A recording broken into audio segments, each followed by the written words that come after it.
Hello everyone and welcome back to this channel, and today we're going to be looking at the protocols of Alaya or Alaya AI. Now Alaya AI is a data whisperer yes.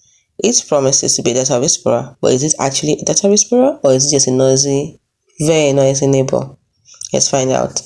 Meet Alaya AI, the tool that promises to organize your data chaos like a Maria Kondo for spreadsheets. But does this spark joy or just clutter your life with more tabs? Let's find out. You see, one of the pros is that it cleans data faster than you can say Excel hell. Why? The bad is that sometimes cleans equals to deletes your important column. Secondly, it auto tags like a hyperactive librarian.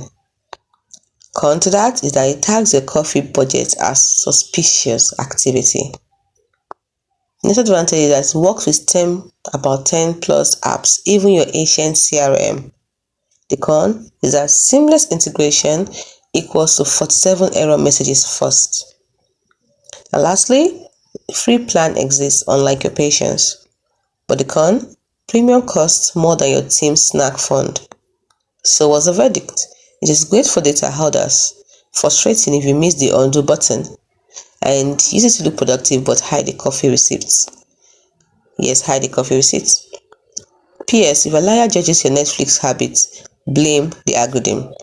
That's it. That's all saved. Time saved. Done. See you in the next video.